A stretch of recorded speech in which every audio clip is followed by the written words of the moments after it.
Today we have an American who's African as well, Pastor Bonnie Deuschle, who we all know from the Celebration Choir. Good to have you. Welcome to Kenya. Oh, I'm glad to be imported here. Let's go straight to your story. Okay. You come from a family that was broken. My dad was alcoholic. He was a thief. Most of the stuff we had at our house, I think he probably stole. My dad wanted 2 boys and he got 2 girls, so he called us boys, and we looked like boys because our hair was cut in boy cut. And he was always fighting with us, fighting with my mom.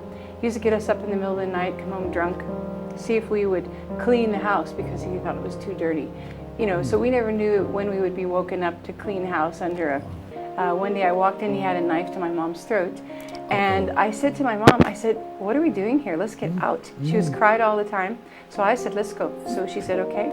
And we got in the car and we left. He ended up with 3 wives and not all together, divorced and yeah, but eventually he committed suicide. My sister and I were so shy and scared all the time that people who would meet us for the first time thought we were deaf and dumb.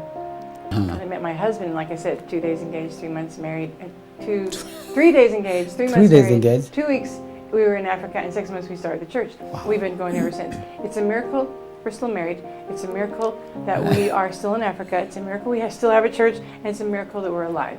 But I met with incredible resistance. Number 1, people wanted to marry my husband. He was one of the best eligible bachelors at the time. Okay. Then he comes home with a wife after a few months. Duh. Yeah. Then secondly, I was American, and they didn't really like Americans at the time. Thirdly, I was white. Right. And then fourthly, I had such a passion for praise and worship. I was always trying to get everybody to raise their hands, dance before God. I was like, hey, we don't want to raise our hands. Give us a break. You know, so it was a difficult time for me, really. And I didn't know much. And my husband was a very aggressive for God. And so he wasn't really sensitive to the needs of a brand new wife who didn't know anything about it. He was a go-getter. Let's do this. He was a very go-getter, yeah. Right. Someone from Zimbabwe came in and said, that woman in there is leading people in African chants of the devil. I said, what is this?